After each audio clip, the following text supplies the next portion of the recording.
Iglesia Noticia. COPE. Estar informado.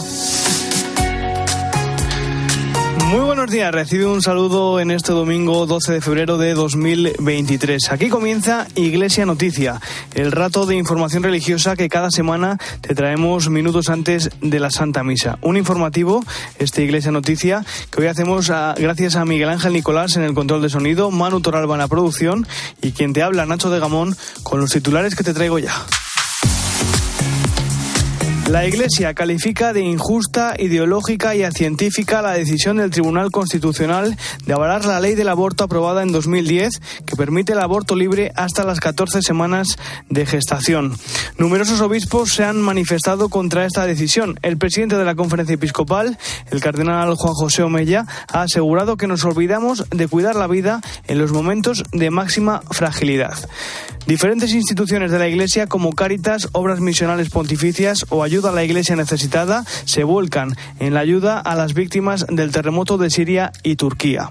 Hoy concluye la Asamblea Continental Europea del Sínodo. Entre las conclusiones de esta reunión, evaluar el papel de las mujeres o fortalecer la formación y la práctica de la sinodalidad en la Iglesia.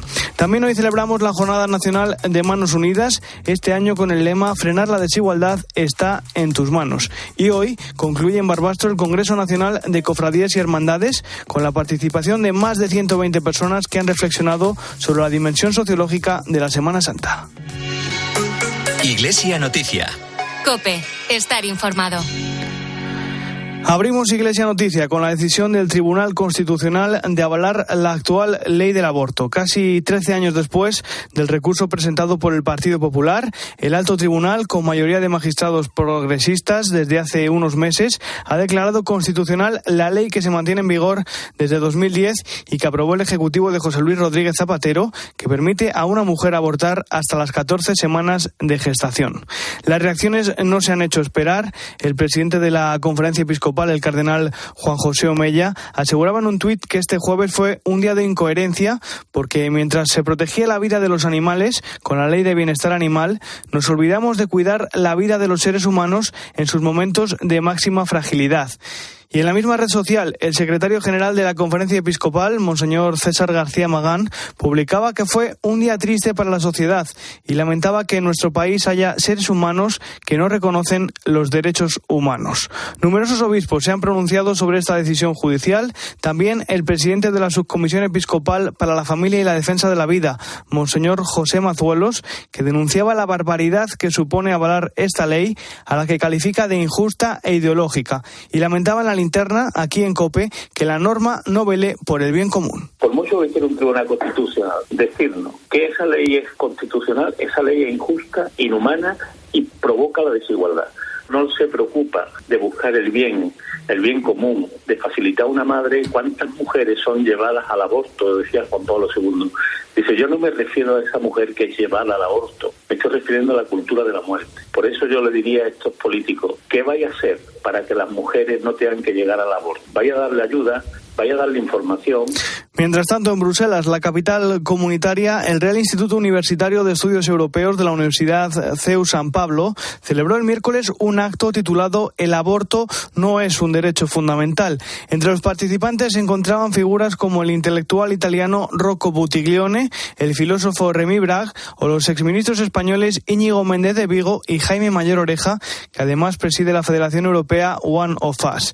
En Mediodía COPE, Mayor Oreja aseguraba que Europa vive en un tránsito hacia la nada y apelaba a fortalecer los principios y valores que constituyeron la Unión Europea. Además, afirmaba que el aborto es una moda dominante. El aborto va a ser para dentro de 100 años o 150 años algo así como la esclavitud, eso para nosotros. Fue una moda dominante, sobre todo entre los anglosajones, y el aborto es una moda dominante y parece que el que defiende una posición contraria va contra los derechos de la mujer, pero no deja de ser una expresión de una crisis, de una decadencia, y dentro de unos años nos avergonzamos de cómo matábamos a las personas dentro de la madre. Eso no puede ser un derecho, un crimen nunca puede ser un derecho. Iglesia Noticia. COPE. Estar informado. Llega el momento de la información internacional en Iglesia Noticia y comenzamos en Praga, donde hoy va a concluir la Asamblea Continental Europea del Sínodo. Desde el pasado domingo, la capital checa ha acogido un encuentro en el que han participado más de 200 representantes de 45 países. El jueves por la tarde se presentaron las conclusiones de este trabajo, que estarán acompañadas en un par de semanas del documento final que se enviará a todas las diócesis europeas y a la Secretaría General del Sínodo.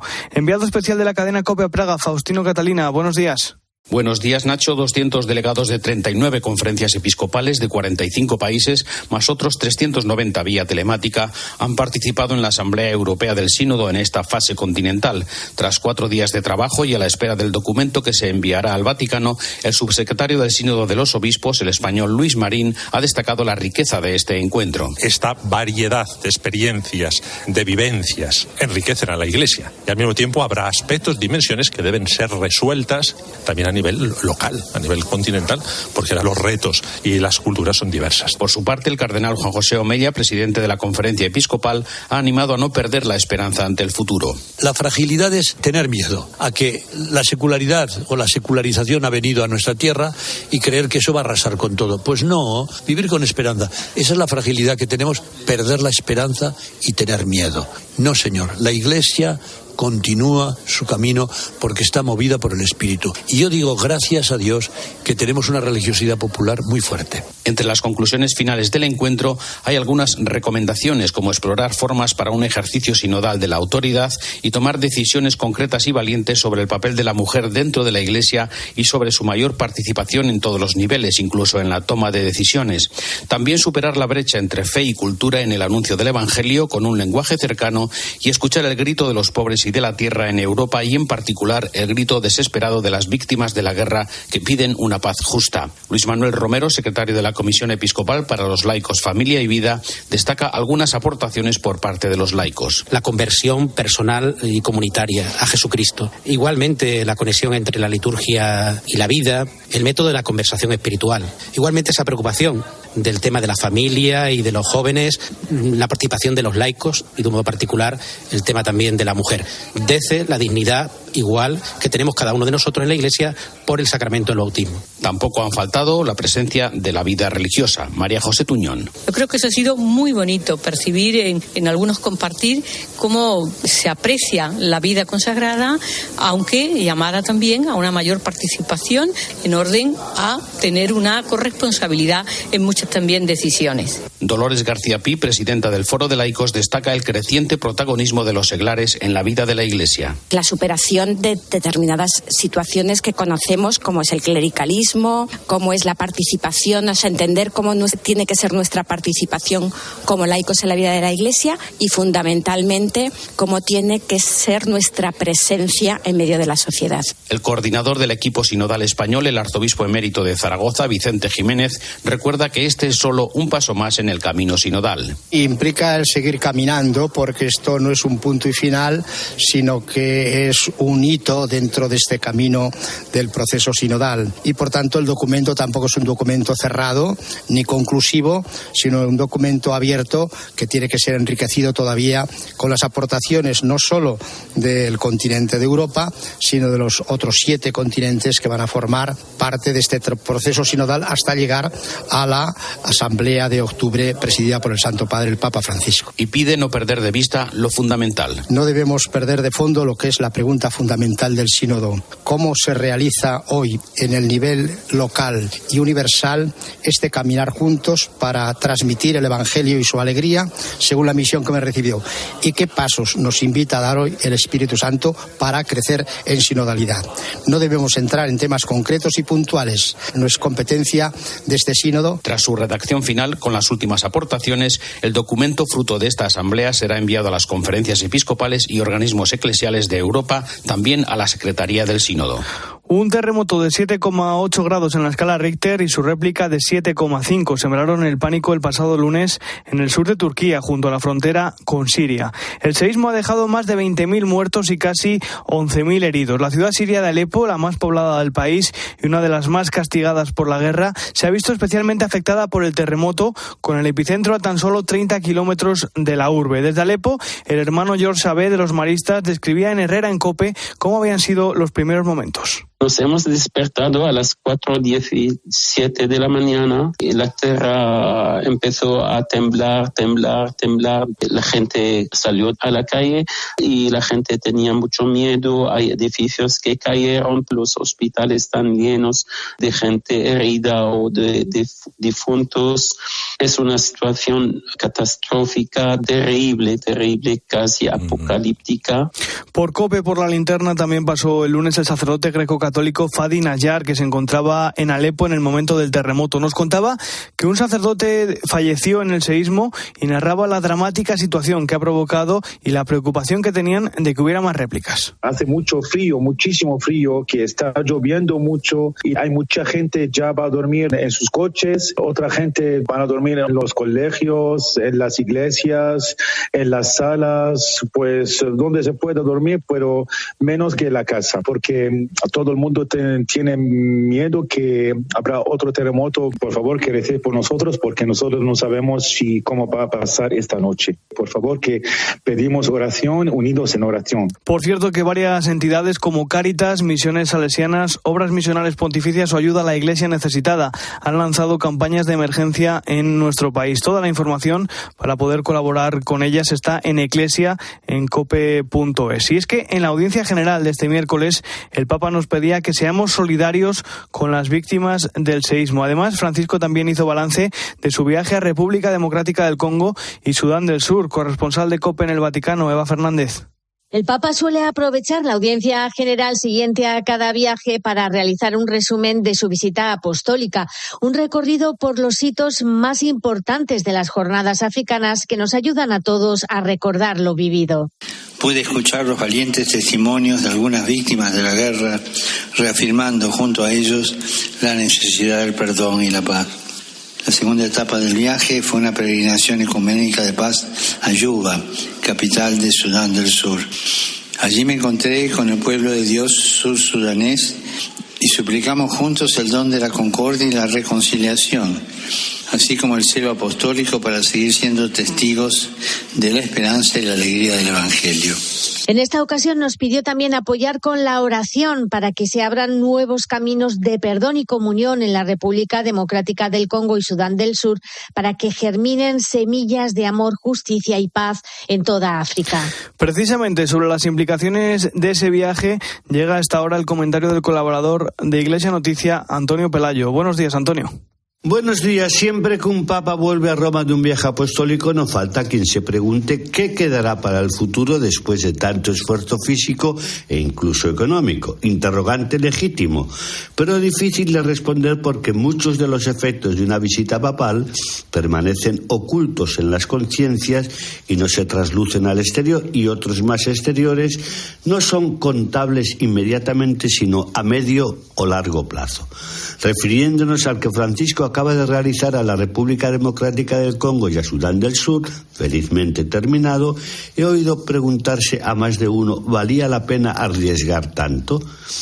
Creo que la respuesta más evidente es el consuelo y la esperanza que el pontífice ha sembrado en estos dos países que figuran en la lista de los más pobres y violentos del planeta. Aún más, Bergoglio ha logrado llamar la atención mundial sobre la trágica situación de todo un continente cuyas riquezas materiales son salvajemente explotadas sin escrúpulos y al que se sigue vendiendo cantidades enormes de material bélico que solo sirve para destruir vidas humanas y multiplicar los conflictos. Un escándalo del que muchos no quieren saber nada.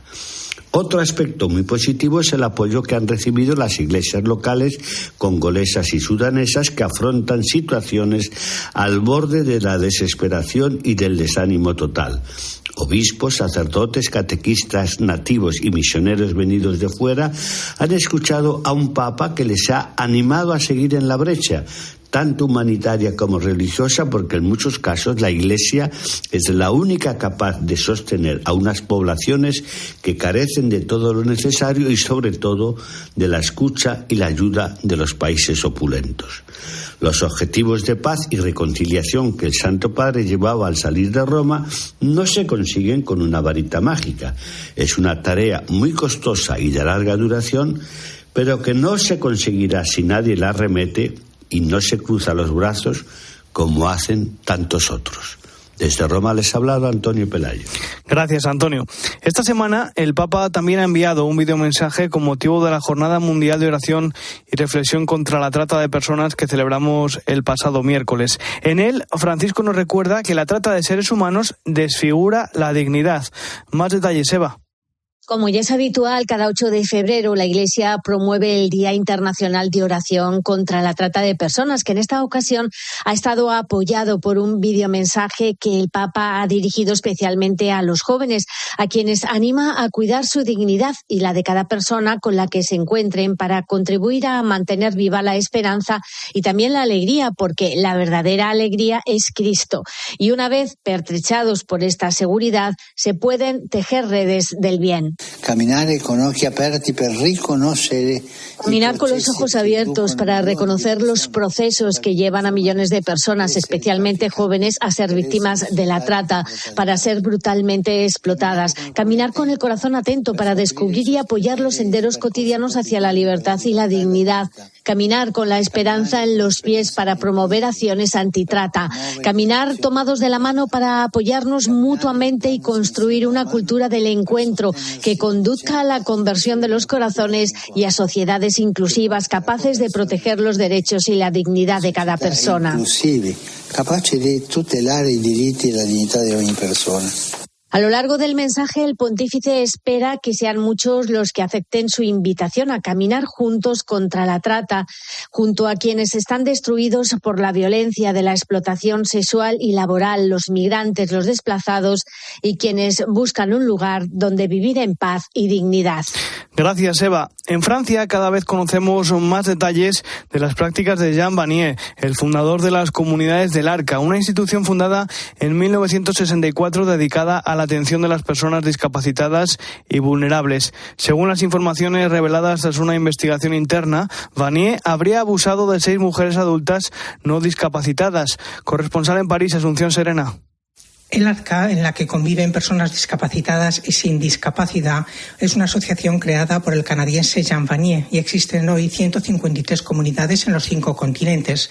Tras la muerte de su fundador en 2019, surgieron graves acusaciones contra este y su padre espiritual, Thomas Philippe. El Arca encargó una investigación a una comisión que ha entregado ahora sus conclusiones y que son demoledoras. Confirman que Jean Vanier abusó sexualmente de al menos 25 mujeres no discapacitadas.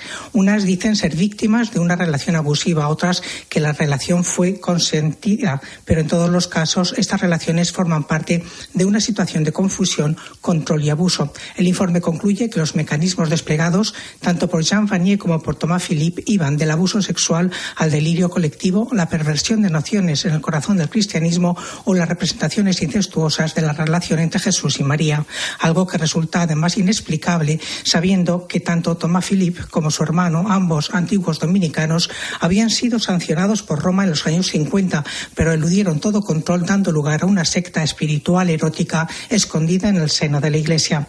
Los responsables del Arca afirman hoy que lo que justifica su existencia no es su fundador, sino la vida de sus miembros, con o sin discapacidad, al servicio de una sociedad más humana. Por eso esperan que el haberse encarado con su pasado les lleve ahora a ser fieles a su compromiso.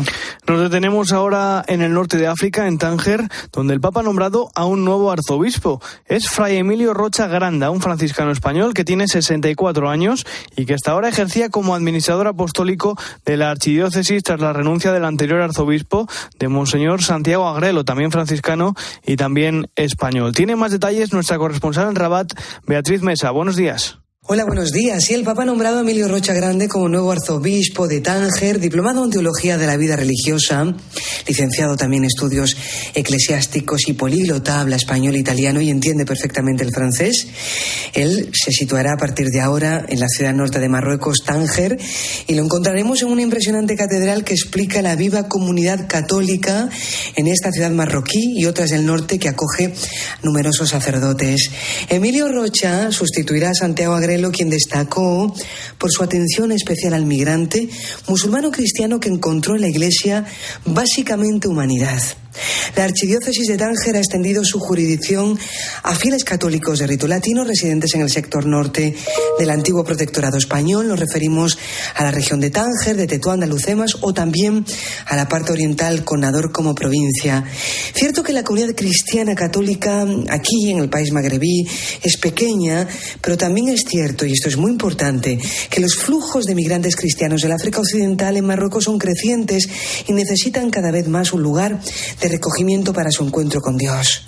Los obispos de la Unión Europea han pedido esta semana la liberación de Monseñor Rolando Álvarez, el obispo de Matagalpa, en Nicaragua, que se encontraba en arresto domiciliario desde el pasado mes de agosto.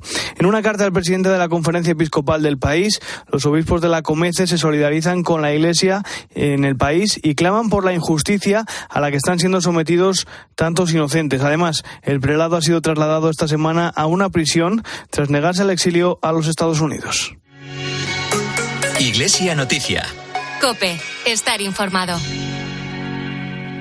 Hola, soy Santiago Cañizares. Para mí la radio es, como para mucha gente, es pasión, es información, es deporte, es entretenimiento. Yo creo que todo el mundo interpreta la radio como algo natural, algo bueno, algo saludable. Y de un tiempo a esta parte yo lo que estoy es agradecido a que me haya abierto sus puertas. Gracias de verdad a la radio y gracias a la cadena COPE.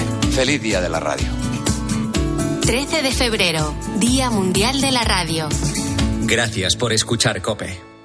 Tus manos tienen la capacidad de enseñar, emocionar y acompañar, pero también tienen otro gran poder: luchar contra la desigualdad y la injusticia. Ayúdanos a frenar el hambre y la desigualdad colaborando en la colecta digital de Manos Unidas el 12 de febrero. Entra en manosunidas.org y haz tu donativo.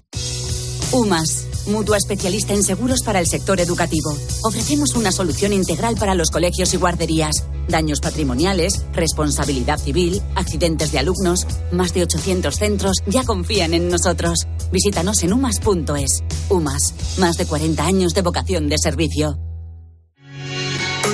Iglesia Noticia. COPE. Estar informado.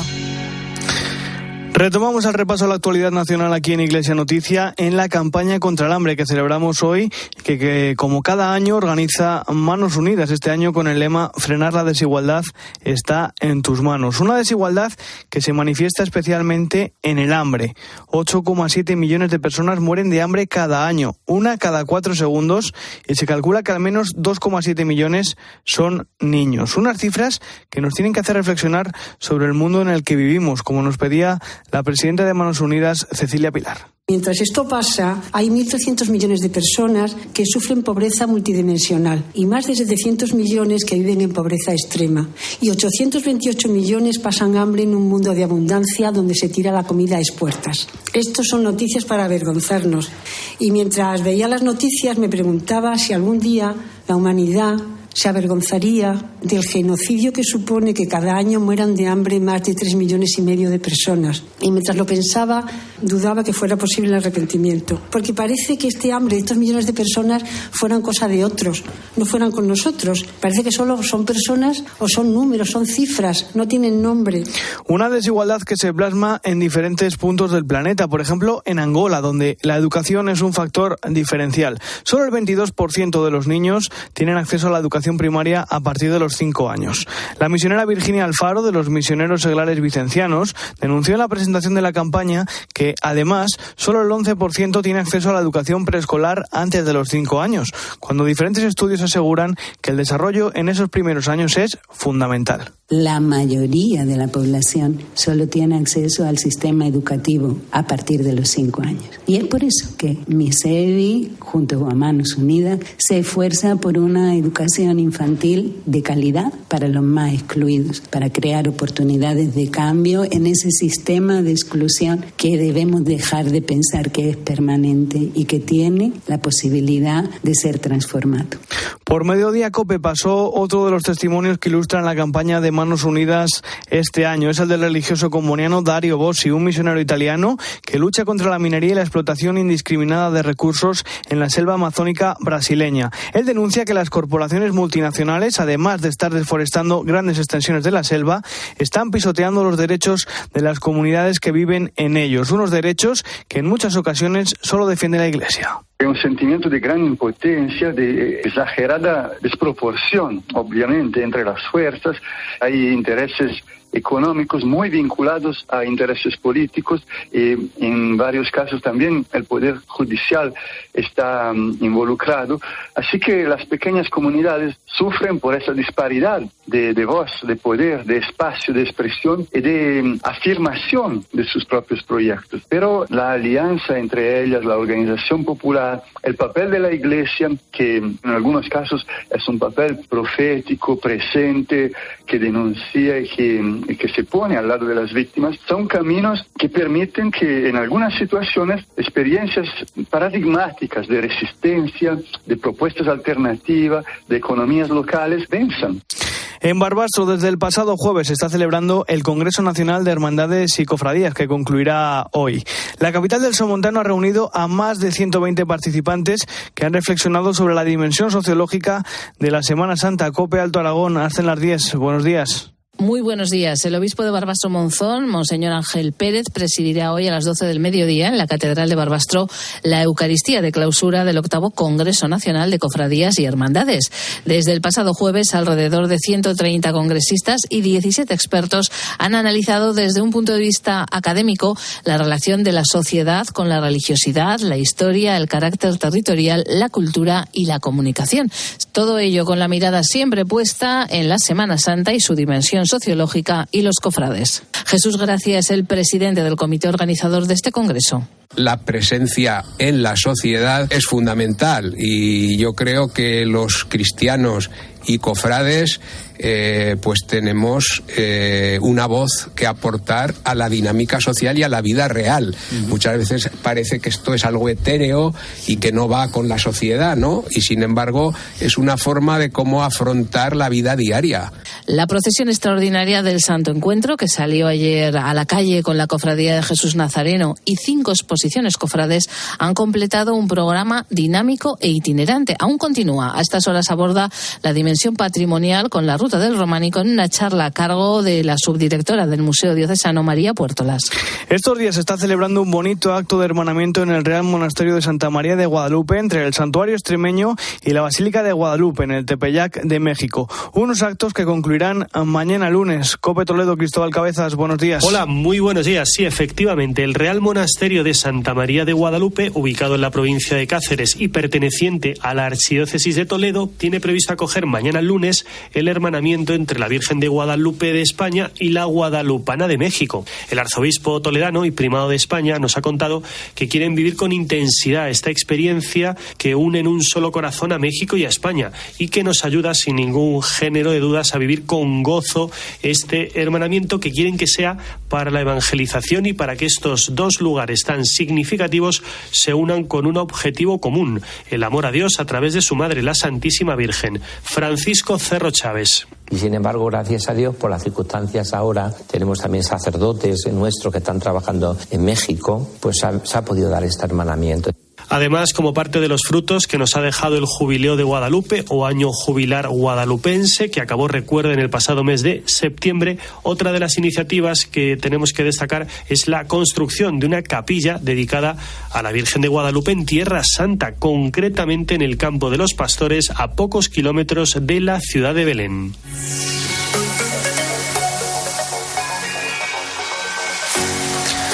Hasta aquí el informativo Iglesia Noticia, programa 1815 en este domingo 12 de febrero de 2023, fiesta de los santos Eulalia de Barcelona, Virgen y Mártir, Anastasio Monje y Gaudencio Obispo. Hasta dentro de 7 días, un saludo de Nacho de Gamón.